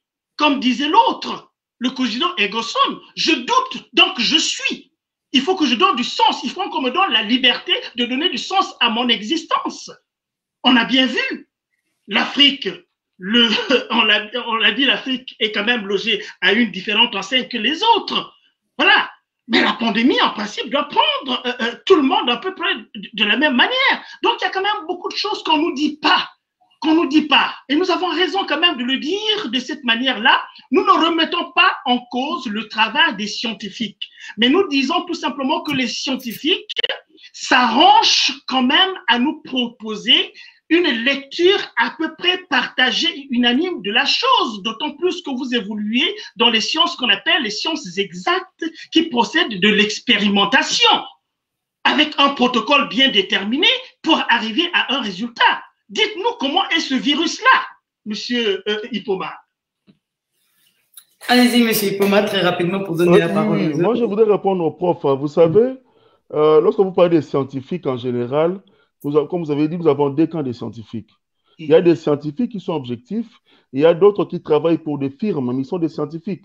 Vous comprenez? Il faut que vous compreniez cela, parce que les scientifiques qui travaillent pour des firmes, regardent leur intérêt, il y a la lucrativité. Ils sont là pour le vaccin. Vous savez, qui dit vaccin, qui dit thune, qui dit argent, qui dit milliards, c'est comme ça. Donc, il faudrait que vous puissiez comprendre ça. On ne peut pas changer le monde, Je comprends, mais le monde est comme ça. Donc, nous sommes là, ce que nous disons, c'est vrai. Hein? Ce sont des théories qui sont vraies, qui sont vérifiables. Même sur Google, on peut vérifier la fabrication d'un vaccin et comment on fait les études cliniques, les essais cliniques sur un vaccin, on verra, c'est comme ça. Mais il y a des scientifiques qui travaillent pour des firmes. Vous savez, qui dit vaccin, qui dit brevetabilité. Vous comprenez? Donc, pour vendre ces brevets, pour sécuriser ces brevets, sont des milliards, sont des millions. C'est comme ça. C'est pour cela que vous avez vu, il y a la semaine passée, j'étais en réunion avec quelques collègues qui sont responsables à l'Institut Pasteur qui travaillent sur les vaccins. Ils ont pris un peu de distance parce qu'ils n'ont pas voulu salir leur institution par rapport à ces études, parce que l'Institut Pasteur est une grande institution et l'affaire de ces vaccins, c'est un peu bizarre. Donc, il y a des mains mises dessus, vous comprenez, il y a des politiques. C'est pour ça que je vous ai dit, il y a la guerre économique, il y a l'intelligence économique et stratégique, donc il y a la manipulation d'informations, il y a beaucoup de choses qu'on a dessus qu'on ne peut pas les dire ici à l'Internet. Pour rechuter Madame Bemba, vous avez parlé tout de suite des scientifiques africains. Vous savez, en Afrique, nous avons des grands scientifiques, hein? Mais il y a la colonisation intellectuelle en Afrique, il faut qu'on se le dise. Parce que Magoda le dit souvent, Magosa, il dit souvent, je suis très content de son éveil scientifique, de son éveil sur l'africanisme ou l'esprit panafricain, mais nous, intellectuels africains, nous sommes encore colonisés. Vous savez, allez en Afrique, au Burkina Faso, au Congo, vous verrez que nos scientifiques dépendent des petits projets qu'on leur amène par des Américains, des Français, des Belges. Et puis, même lorsque vous faites une découverte, qu'est-ce que là, on vous propose peut-être de loger votre famille en France ou aux États-Unis. On vous propose des petites miettes au détriment des autres, vous comprenez? Donc, c'est comme ça se passe comme ça. Même dans les découvertes dans des villages, vous verrez qu'il y a un médecin qui découvre quelque chose, peut-être qu'il a découvert une théorie ou un protocole qui est négligé. Mais à la fin des études, qu'est-ce qu'on mettra dans l'article? On ne mettra même pas son nom. On mettra les noms. Excusez-moi, je ne suis pas raciste, mais on mettra les noms de ces blancs qui viennent avec des projets. Mais vous verrez peut-être lorsque vous allez sur place, ce sont des Africains qui ont travaillé sur ces recherches qui ne sont pas reconnus. Ils sont même méconnus dans ces recherches pour vous dire que nos dirigeants doivent s'élever, nos dirigeants doivent aussi aider les scientifiques africains parce qu'ils sont là pour signer des papiers. Lorsqu'on parle des choses vraies, ils dorment. Mais lorsqu'on parle de l'argent, ils se réveillent et ils regardent seulement l'argent. Mais ils ne regardent pas je veux dire, l'intérêt de la nation. Vous comprenez? Donc, en Afrique, nous avons des scientifiques. Il y a comme le scientifique qui vient de mourir, le pharmacien de Manacovid. Il est décédé. Mais est-ce qu'on a médiatisé ça? C'est un savant, le papa là. Je le connais. Mais si c'était un comédien ou un artiste, excusez-moi, je ne suis pas contre les artistes, mais vous verrez, il y aura tout le monde qui serait là en train de pleurer, les internets. Mais nous avons perdu un savant. Nous avons perdu un patrimoine. Qu'est-ce qu'on a fait? Au Congo-Brazzaville, au Gabon, nous avons le professeur Ngou qui travaillait sur les HIV. Hein? Je pense on connaît les sorts. Donc, on nous tue à petit feu et des fois, on ne sait pas se prononcer sur les réseaux sociaux parce qu'on sait bien que non, soi-disant nos sauveurs sont nos bourreaux. C'est pour ça, des fois, on ferme la bouche, mais parce qu'on n'est pas protégé. Il n'y a pas de statut de chercheur en Afrique. Donc, voilà. Très bien. Ok. Magosa, tu souhaites réagir par rapport à ça, mais qu'on avance sur l'émission parce qu'elle tend malheureusement à sa fin. Je vais être rapide et bref. C'est pour dire que le coronavirus est un business très lucratif. Je vais vous donner un exemple, je parlerai en parabole comme l'a dit M. Ipoma. Parce que quand vous arrivez, par exemple, dans un pays africain, vous arrivez à l'aéroport, test Covid, $47. Toutes les personnes qui voyagent payent $47 alors qu'ils ont déjà fait un test payé dans le pays où ils viennent. Pour ressortir, on refait encore le même test, $47. Sans compter qu'il y a des frais annexes dus au Covid-19 qui sont impactés sur les billets d'avion. Donc, c'est un business. C'est pour ça que je dis qu'aujourd'hui, on a dépassé l'aspect scientifique. À partir du moment où ça touche tout le monde, ça devient politique. Parce qu'aujourd'hui, on peut te dire, suite à ton vaccin, s'il n'est pas fiable, tu ne rentres pas dans tel pays. Ça devient politique. Il n'y a plus de réciprocité. C'est pour ça que je dis que l'enjeu, il est énorme. C'est pour ça que je dis, je fais de la lecture. Dans l'Express en 2019, un grand monsieur qui est en France a dit, dans les années à venir, il y aura un virus très dangereux, il y aura des mesures coercitives. Quand on prend des mesures coercitives, aujourd'hui, les libertés qu'on nous a prises aujourd'hui, après le corona, on ne pourra pas les récupérer. C'est pour ça que je dis, en fait, on est en train de uniformiser, en fait, les comportements humains. Ça, c'est très grave. Mais le problème, c'est que quand la population a peur, elle n'ose pas se révolter. Moi, ce qui me désole, c'est la France. Ils ont toujours été forts dans les révolutions. Mais on a réussi avec le corona à briser la population française.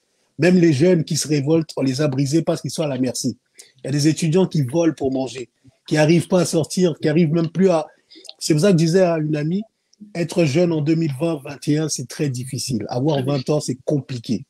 C'est pour ça que je dis que les enjeux d'aujourd'hui auront des impacts, comme l'a dit le professeur Goma, sur nos comportements et sur nos habitudes dans l'avenir qu'on aura d'ici 5-6 ans. C'est pour ça que je dis qu'il faut qu'aujourd'hui, tout le monde se pose des bonnes questions. C'est bien de rester passif pendant le Covid, attendre que ça se passe. À un moment, on doit se dire, pendant 1 an, si j'avais des projets, je ne les ai pas mis en place. Je fais quoi en fait? J'attends que ça se termine. Il faut qu'on anticipe maintenant. Sinon, il sera trop tard plus tard. Ok. Monsieur Georges Gomin. Oui, mais M. Magosa, oui, rapidement sur ce que vient de me dire. Mais c'est tout à fait vrai. Quand on évoque la question de la jeunesse, mais franchement, peut-être qu'on ne se rend pas compte, mais on commence à en être conscient de plus en plus. Hein. Vous savez, la jeunesse, mais c'est un point tournant dans le développement de l'individu, là. La jeunesse, c'est là où la vie doit être intensive pour le jeune. Ils doivent multiplier des rencontres. C'est là où ils doivent rencontrer l'âme sœur. Ainsi de suite, il y a beaucoup de choses qui vont être mises entre parenthèses durant cette période-là, puisque les jeunes, malheureusement, sont confinés chez eux. Vous voyez? Donc, c'est une question à prendre très, très au sérieux. Très, très au sérieux, parce que la jeunesse, c'est l'avenir de toute une société, de toutes les façons.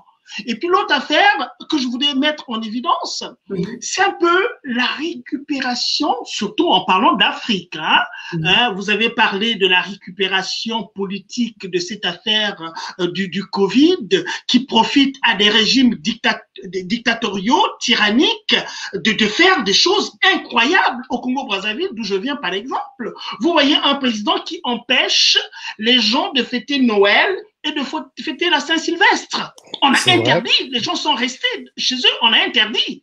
Mais le même temps, le président qui veut se faire élire draine des foules et des foules dans ses meetings. Là, c'est incroyable. Il n'y a pas 2 semaines, vous avez interdit aux gens de fêter la fête de la nativité, la fête de la famille, et vous préparez, n'est-ce pas, votre réélection, et vous drainez des foules et des foules. Et au niveau international, personne ne se lève pour dire que monsieur Sassou Nguesso, puisque c'est de lui dont il est question, vous mettez la vie des gens en danger en allant à des manifestations avec des milliers et des milliers de personnes qui ne portent pas de masque, alors que vous interdisez les gens.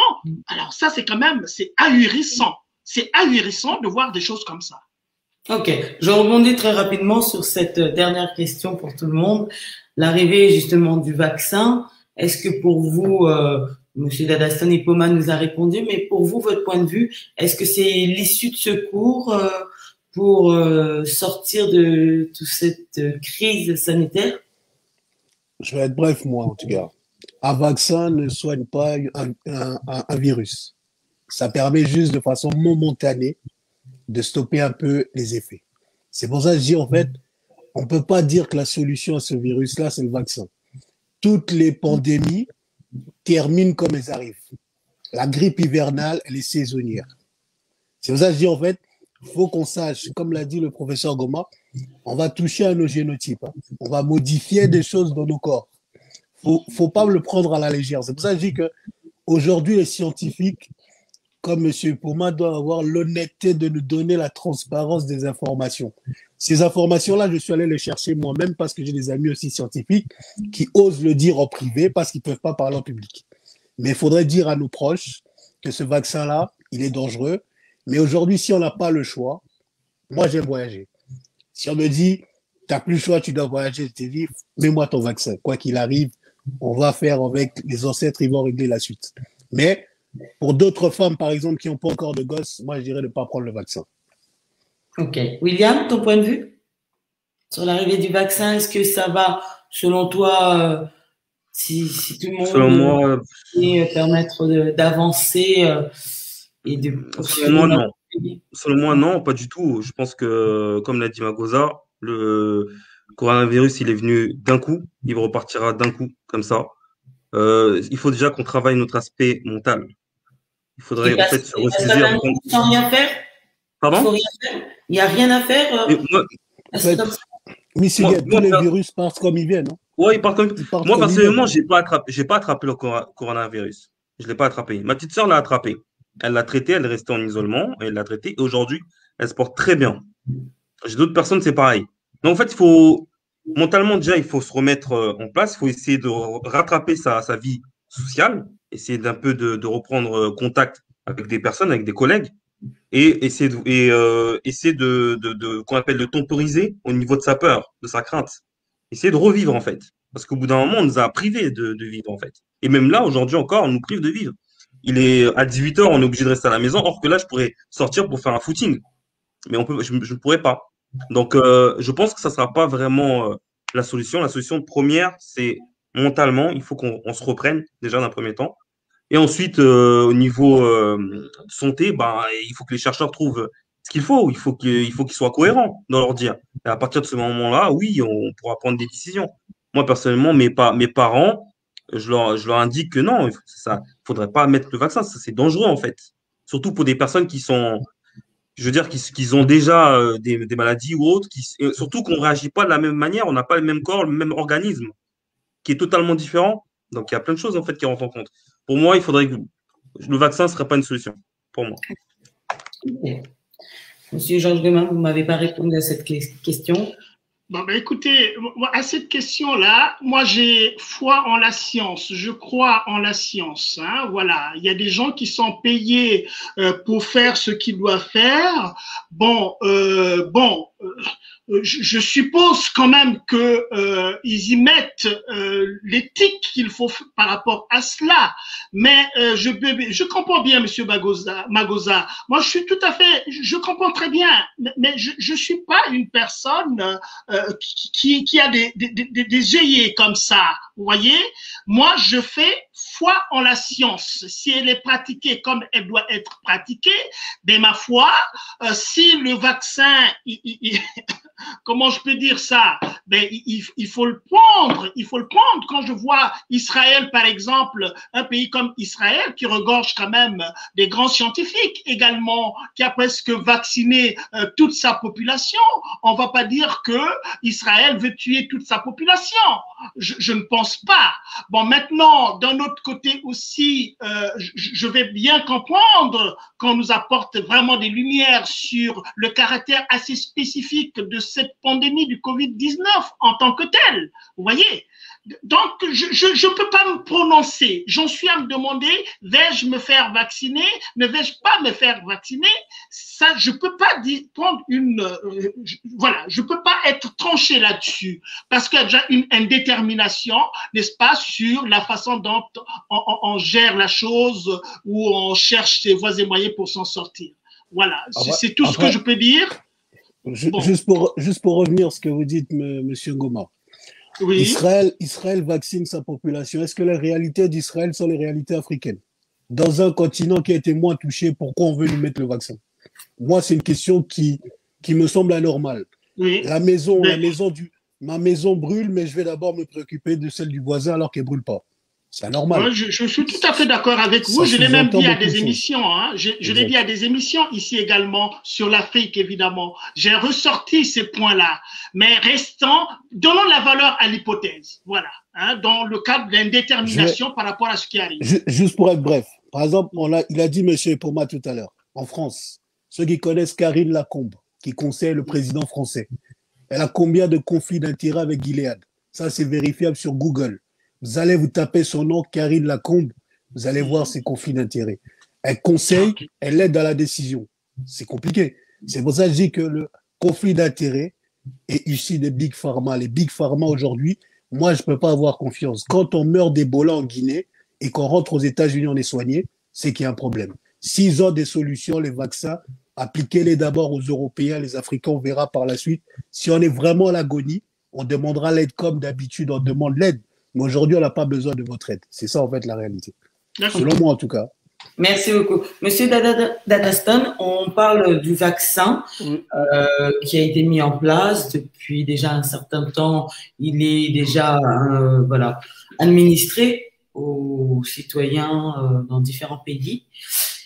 Et là, on a eu un effet un peu surprise il y a 2 jours, je crois, un jour ou 2, du président de la République ainsi que d'autres pays qui ont décidé de suspendre pour le moment le vaccin AstraZeneca, si je me trompe pas. AstraZeneca, oui. AstraZeneca. Voilà, merci.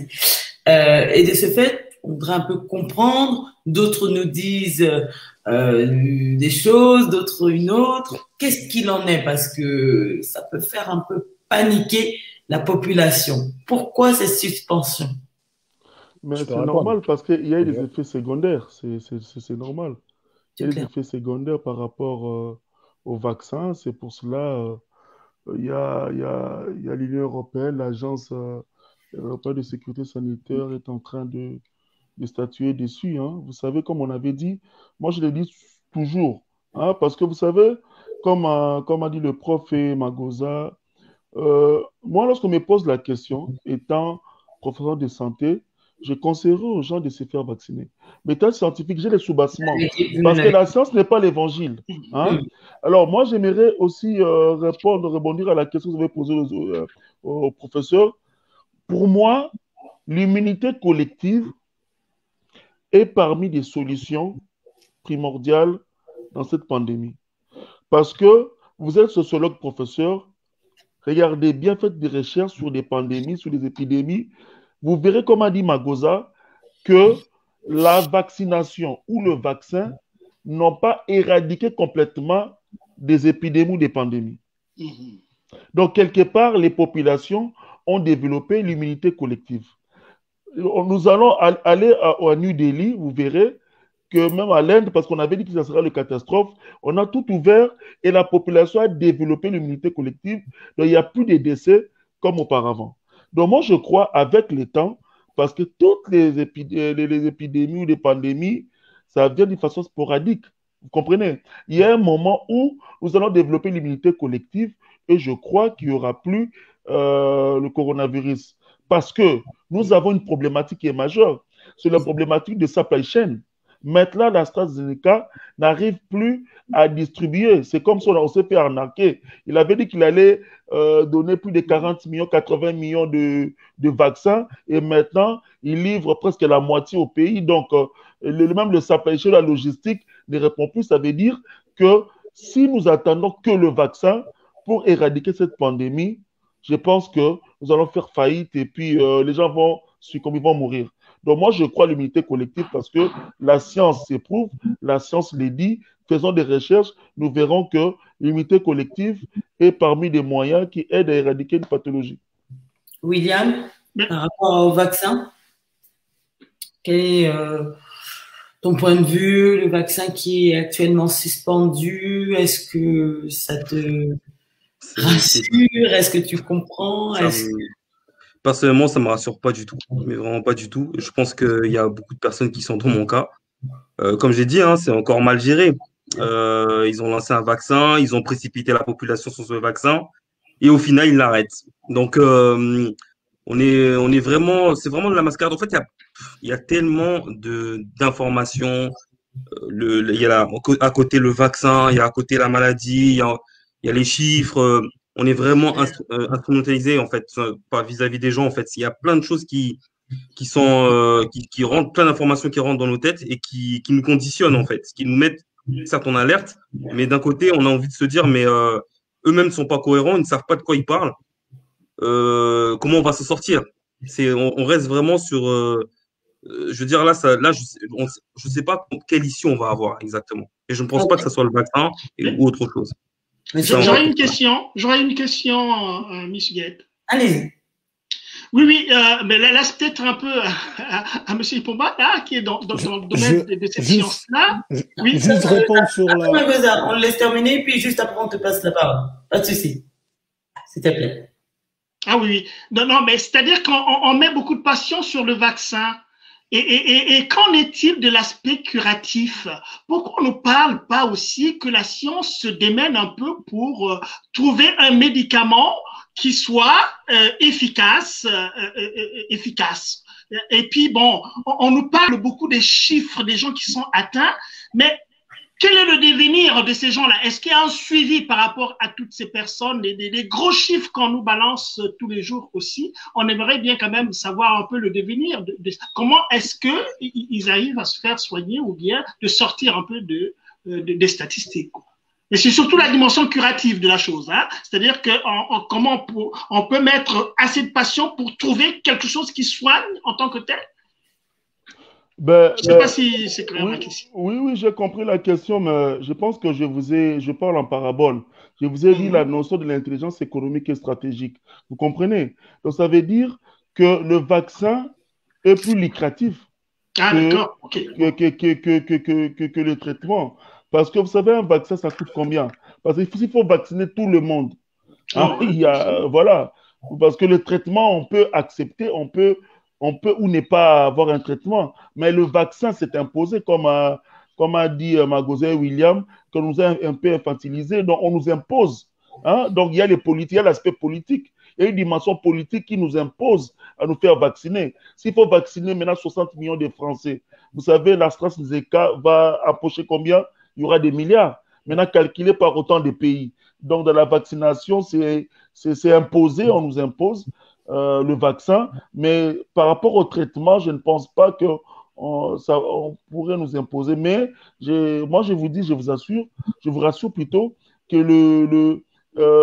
les chercheurs sont en train de travailler dessus, même sur le vaccin ou sur le traitement. Hein? Donc, il y a le seuil d'acceptabilité qu'on ne doit pas dépasser des fois. Ça, moi, je conseillerais aux scientifiques d'être sur le bon chemin que de faire des choses comme ça, parce que si on ne meurt pas, peut-être que notre cousin, notre fille ou notre belle-sœur pourrait mourir de cette pathologie. Donc, on doit faire les choses mieux pour qu'on ne puisse pas compter les morts dans notre communauté. Voilà. Ok. Magoza? En fait, pour revenir sur AstraZeneca, le vaccin soi-disant low cost, qui est administré seulement chez les médecins traitants, parce que pour avoir le Pfizer, il faut aller dans un centre spécifique. C'est pour dire qu'ils ont arrêté ça. En France, ils ont arrêté ça jusqu'à aujourd'hui 19h, hein, d'après ce qu'ils ont dit. C'est juste pour avoir une protection juridique. Au cas où il y a beaucoup de retombées par la suite, c'est pour dire dans l'inconscient des Français, on avait arrêté ça, suspendu. Mais le 19h, il est important. C'est-à-dire que passé 19h, s'il n'y a pas plus de réactions nocives, bon, on le maintient en place. C'est comme pour la chloroquine de Raoult. Arrêté rapidement par l'OMS, quand c'est remis en place, ils n'ont pas fait de publicité dessus. La chloroquine est réutilisable aujourd'hui. C'est pour dire que, comme l'a dit M. Ipoma, le vaccin est plus lucratif. Pfizer, Moderna, AstraZeneca, ça sort de partout. 97, 98, 93%, c'est lucratif. Le problème, c'est qu'aujourd'hui, il y a des antibiotiques qui peuvent permettre de vaincre la Covid momentanément. Après, ils nous disent qu'on peut avoir des rechutes ou tralala. Ça reste de la fantasmagorie pour moi. Parce que le variant breton qui est sorti, c'est encore hypothétique. On a eu le variant britannique qui était sur les enfants malades en pédiatrie. Sans vérification, ils nous ont dit que c'est un variant. Alors que d'après d'autres études qui ont été faites sur ces enfants-là, ils avaient juste une simple grippe. C'est pour ça que je dis aujourd'hui, l'information va trop vite et on manipule la population. Alors qu'à une époque, quand tu avais une information, vérifiez d'abord les sources. On l'a eu avec l'exemple du Remdesivir. On nous a dit patienter, l'Europe va mettre tous les moyens pour le Remdesivir. Le Remdesivir provoque des problèmes au niveau des reins à toutes les personnes qui ont pris le Remdesivir. Alors que le fameux médecin Raoult, qu'ils ont tous négligé, disait chloroquine, azithromycine, après test, diagnostic, traitement. Il n'a pas fait de la magie. Il a dit on va essayer de soigner. Un médecin il a l'obligation de soigner. Ça, c'est le serment d'Hippocrate. C'est pour ça que je dis qu'aujourd'hui, ils font même plus l'effort de soigner. Quand tu arrives, ils te disent quoi? En ce moment, on te consulte. Tu as quoi? Symptômes. Ok, Covid-19, va faire le test. Ils ont même oublié que la grippe existait. C'est pour dire, en fait, qu'on nous a conditionnés, comme l'a dit William. Quand tu as la fièvre, coronavirus. Quand tu as ça, coronavirus. Comme s'il n'y avait plus d'autres maladies. Aujourd'hui, on craint les personnes qui ont le corona alors qu'on craint pratiquement plus. Par exemple, une maladie qui faisait peur depuis des années comme le VIH ne fait pratiquement plus peur. Aujourd'hui, si vous avez le corona, vous êtes plus dangereux que les autres maladies. C'est pour dire en fait qu'on banalise tout et n'importe quoi. C'est pas logique. On doit commencer à réfléchir avec nos cerveaux au lieu d'écouter les médias. D'accord. Très rapidement, on nous dit pourquoi il n'y a pas de vaccin. Est-ce qu'il existe un seul vaccin africain? Est-ce que l'Afrique est en mesure aujourd'hui de produire? Est-ce qu'on a des laboratoires? On a tout ce qu'il faut pour produire un vaccin? Juste pour répondre à ça, l'Afrique peut le faire, mais au niveau de la santé, c'est régi par l'OMS qui est une mafia selon moi. Parce que on a eu le médicament malgache, ils n'ont pas autorisé. On a eu des plantes au Burkina Faso, pas autorisé. On a eu des plantes au Sénégal, c'est pas autorisé. Quand ça vient des Noirs, ça pose problème. Aux Antilles, il y a un professeur antillais qui a trouvé un vaccin face à la Covid. Ils n'ont pas parlé de ça parce que ça vient des Antillais, ça vient des Noirs. En gros, les solutions miracles viennent que des Européens par le biais de l'OMS. La médecin, ministre de la Santé française, qui nous a dit que le masque n'était pas obligatoire, aujourd'hui, elle travaille à l'OMS. Donc, à un moment, on nous prend juste pour des enfants. Et ça devient très, très négligent parce qu'en Afrique, comme l'a dit M. Ipoma, on a des grands chercheurs. On a un chercheur qui a sombré par le biais de l'OMS, le docteur Mouyembe. Il était bon, hein, mais il est devenu mauvais parce qu'il a pris l'argent de l'OMS. C'est mon directeur. Monsieur Dadaston Ipoma, on nous demande quel est l'état du Madagascar aujourd'hui. Parce que c'est vrai qu'ils étaient venus sur ce plateau nous dire qu'ils avaient, je crois, à cette époque, 0 cas Covid suite à tout ce qu'ils avaient mis en place. Est-ce que la situation s'est dégradée ou pas?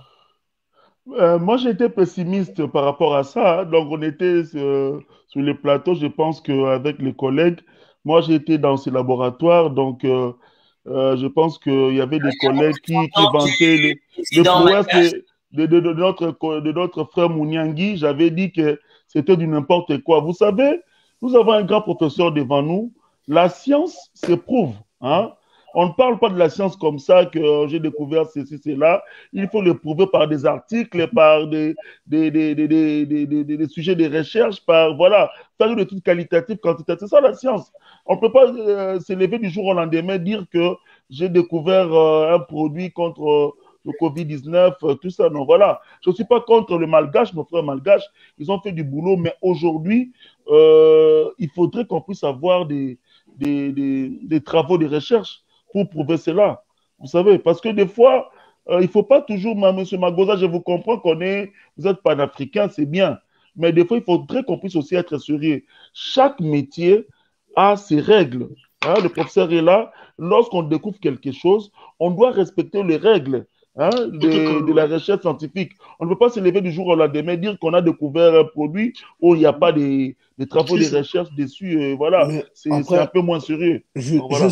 Juste pour revenir sur Jérôme Mouyang, il est chercheur, oui ou non? Pour moi, Pour moi, non, pas pour vous. Parce que là, vous parlez de science. Vous avez parlé de métier. Oui, Jérôme oui. Mouniang, il est chercheur, oui ou non? Est-ce Pour qu'il a moi, déjà fait... Pour vous, ok, pour vous. pour moi, Jérôme Mouniang, il n'est pas chercheur parce que Mhm. excusez-moi, Je vous écoute. excusez-moi, je vous dis. Il n'y a pas de souci. Jérôme Mouniangui, Oui. Jérôme Mouniangui n'est pas un chercheur parce que il n'a jamais travaillé dans un centre de recherche, ça c'est un, parce que Ok. dans ma connaissance, ça c'est Mhm. la première des choses. Et puis, il n'a jamais, regardez bien sur Google, vous verrez, il y a même des articles qui ont été rétractés. Hein, c'est vérifiable. Donc pour moi, il n'est pas, excusez-moi, mais en Covid-19, il n'est pas chercheur. Ok, Excusez-moi, mais j'ai c'est vérifiable. D'accord, il n'y a pas de souci. Juste pour dire, il n'est pas chercheur, certes, mais ses travaux ont été, certains, reconnus par des membres de l'OMS. Ça, c'est vrai ou faux, c'est vérifiable.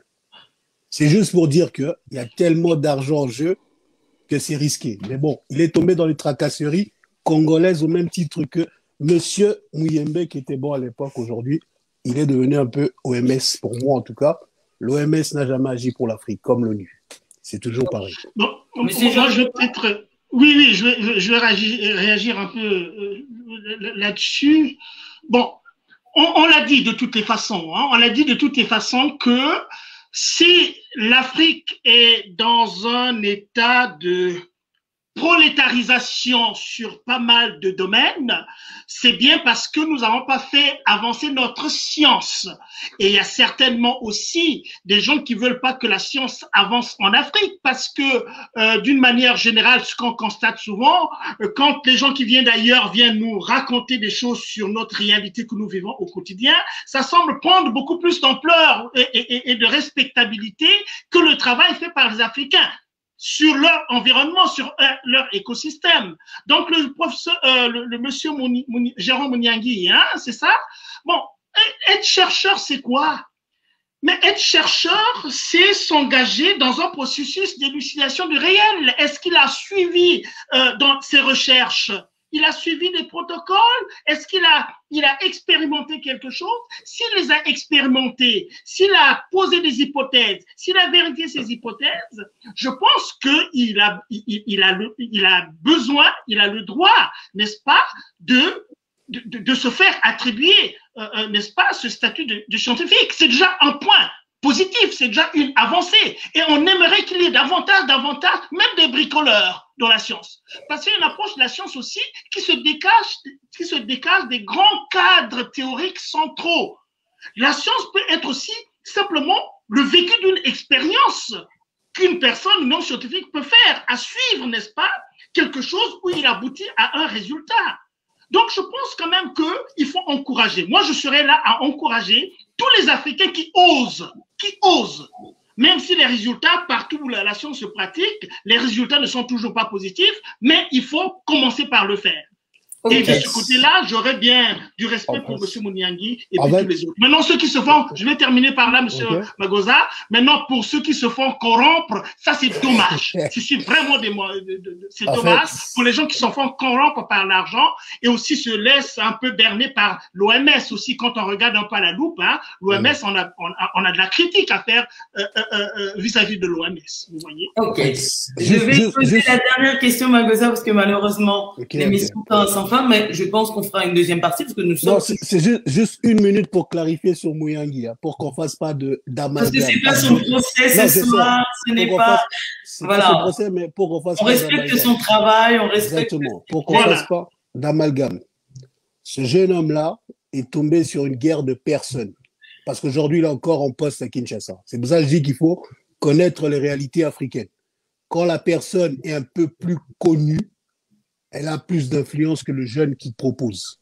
C'est ça la réalité africaine. Ok, ben, je te donne la parole pour conclure pour ta partie par deux questions et puis tu conclus comme tu veux. On nous parle de passeport vert pour pouvoir se déplacer dans différents lieux. Et puis, qu'est-ce que tu penses pour les jours, les mois à venir? Selon toi, selon tes pronostics, tu nous as parlé de 2022, mais est-ce que tu penses que d'ici cet été, on pourra retourner au restaurant, on pourra voyager? Voilà, ce sera le mot de la fin pour tout le monde pour cette partie. Et dans une autre intervention, on vous permettra encore de vous exprimer sur le sujet. Après, Pour le passeport vaccinal, faut aller voir un reportage dit des complotistes qui s'appelle Hold Up. Il parle de l'uniformisation des données. Sur ce point-là, on pourrait être d'accord, j'espère, parce que le passeport vaccinal, en gros, c'est t'as pas ça. Ça me rappelle en fait la Shoah à l'époque des Juifs. Hein. Si on te mettait un petit cachet, si tu l'as, tu rentres, tu l'as pas. Ça me rappelle les histoires, la période sombre de notre histoire. Et après, c'est moi au documentaire qui est traité de complotiste Hold Up, c'est l'uniformisation des données. En fait, tu l'as, tu passes, tu l'as pas, on exclut. Juste pour dire qu'aujourd'hui, espérer avoir des restaurants en France en été, c'est impossible, parce qu'on est déjà en avril. Donc là, ils vont peut-être reconfiner, parce qu'ils espèrent, en reconfinant, en ralentissant la sortie des gens pour pouvoir imposer le vaccin qui est l'objectif principal. Parce qu'aujourd'hui, comme l'a dit M. Ipoma, si on joue sur l'immunité collective, on sera déjà tous dehors. L'exemple le plus probant, c'est l'Italie. L'Italie, on se rappelle tous, ils étaient à l'agonie. Aujourd'hui, en Italie, il y a certaines régions où les restaurants sont ouverts depuis un mois. En France, on est encore fermé. Ok, merci beaucoup. William, par rapport à ces deux questions, le passeport vert dont on parle, on appuie beaucoup sur ça en ce moment pour pouvoir nous permettre de nous déplacer dans des lieux publics, salles de spectacle, voyages. Et puis, pour les mois à venir, qu'est-ce que tu vois? Qu'est-ce que tu prédis? Qu'est-ce que tu ressens? Pour moi, le passeport vert, c'est encore quelque chose pour pouvoir nous limiter, tout simplement nous tracer. Donc, je ne serais pas pour. Donc, pour moi, je n'ai pas vraiment une pensée positive pour ça. Et pour l'avenir, je pense qu'on va nous reconfiner. On est bien parti pour. Et je pense que 2021, je pense qu'il ne faudra pas compter. Je pense qu'on va attendre 2022, à mon avis. Ok, merci beaucoup pour ton retour. Dadaston Ipoma, pour clôturer. Oui, merci, Siguette. Je vous demanderai 10 secondes pour recadrer un peu sur Mouniangui. Excusez-moi, ce n'est pas pour être mégalomane. Je ne voudrais pas parler du mal de Mouniangui. Lorsque je dis Mouniangui n'est pas chercheur en maladies infectieuses et tropicales, donc il ne travaille pas sur ça. Mais par contre, il travaille sur la phytothérapie, sur la plante, la plante Artémisia. Il travaille sur ça. Donc, je ne voudrais pas parler du mal de lui parce donc c'est pour recadrer. Sur les maladies infectieuses, vraiment, il ne bosse pas sur ça, mais sur la plante, sur la phytothérapie et puis les recherches sur le paludisme. Il travaille sur ça. Donc, il faudrait qu'on ait l'honnêteté intellectuelle pour... voilà. Mais ça ne soit pas interprété, qu'on prenne une séquence. Oui, il faut qu'on séquence. Merci à vous, monsieur Ipoma. Il faudrait qu'il y ait l'humilité intellectuelle aussi. Donc, revenons sur le passeport. C'est une dimension, comme on a dit, on a développé plusieurs dimensions. C'est une dimension politique. Donc, voilà, c'est comme on nous impose le passeport. Parce que moi, je me dis souvent que des fois, nous allons dans la thèse et l'entité de ce qu'ils font, je ne comprends pas des fois. Parce qu'ils nous imposent le passeport par rapport à la vaccination. Et pourtant, le vaccin pose un problème. Donc, c'est comme si on mettait le charrue avant le bœuf. Moi, je préférerais qu'ils puissent d'abord statuer sur la validité, sur la fiabilité du vaccin. Et puis, si c'est bon, après, on va nous imposer peut-être à nous faire vacciner s'ils veulent. Mais maintenant que le vaccin est une problématique dans le monde, dans nos pays, on ne peut pas nous imposer parce que maintenant, ils nous imposent un vaccin. C'est par rapport à quoi? Vous voyez? Parce que vous voulez nous imposer, mais pourtant, le même vaccin pose un problème. Donc, moi, je préférerais qu'on pousse un peu les scientifiques du monde puissent se mettre ensemble pour statuer sur la validité ou la conformité ou non du vaccin. Et après, peut-être, on aura utilisé ces passeports. Donc, voilà. Très bien. Monsieur Georges Goma, la conclusion avant que j'annonce, voilà, la clôture de cette émission. Voilà, mais la conclusion de toute façon, oui, plusieurs mois, comme je l'ai dit tantôt, j'ai commencé par là. Je veux la clarté sur ce qui se passe. Si je veux la clarté, je veux que les scientifiques se mettent vraiment au travail. Ils se mettent vraiment au travail et qu'ils nous apportent des résultats probants sur ce qui se passe.